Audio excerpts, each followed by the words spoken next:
Hi everyone, thanks for joining us for this morning's Ag Report. Well, debate continues to swirl around Senate Bill 72 in the Montana legislature that would create a water court to oversee the judicial administration of water rights. Opponents have concerns about the loss of local control and creating a larger bureaucracy, but proponents say it'll create a more efficient process. Rich Roth, a rancher from Big Sandy, serves as the water policy chair for the Montana stock growers. He said his family has spent thousands of dollars in legal costs defending their water rights. And with as complicated as water law is, I asked Rich what farmers and ranchers need to know about Senate Bill 72. The biggest thing about the bill is it ensures that the court that issues the decree manages the decree. It allows the state the ability to set the rules and laws for its own water and exclude the federal government. And I think that with what just happened with the waters of the United States, you can really see the overreach of the federal government at times.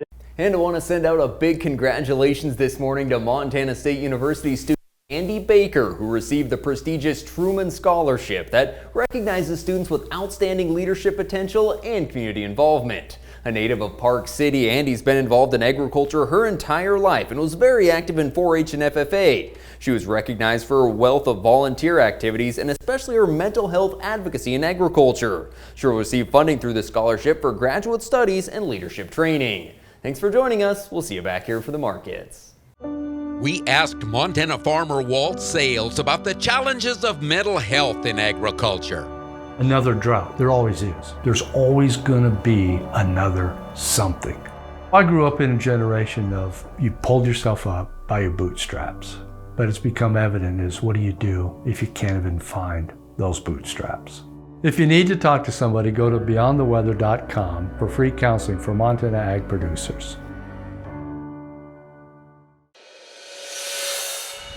Thanks for joining us back here for the Ag Report. Legislators in Colorado have passed the nation's first agricultural equipment right to repair bill this week, putting the state at odds with farm equipment manufacturers who have signed agreements with Farm Bureau to not pursue such legislation.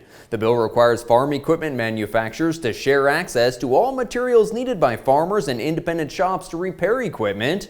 John Deere commented that they feel the legislation is unnecessary as they already provide such tools. Similar legislation has been introduced in 11 states this year, including Montana, where the bills were tabled in the ag committees. Well, cattle futures did cool off on Thursday after an impressive run higher, setting contract highs with that support coming from the cash market that is higher again this week, up $7 to $11, with live sales from $179 to $184, dressed from $284 up to $290. The feeder market's as high as it's been in some time. At Pace, 4-weight steers topped out at $312, 5-weights from $260 to $290, and replacement efforts sold by the head from $16 1/4 to $17 1/4. Finished lambs in Sioux Falls sold lower this week from $150 to $165, and the wheat trade has lost 30 to 40 cents from the start of the month, with the trade showing very little concern for the lowest spring wheat acres in 50 years and the lowest rated winter wheat crop in 4 decades.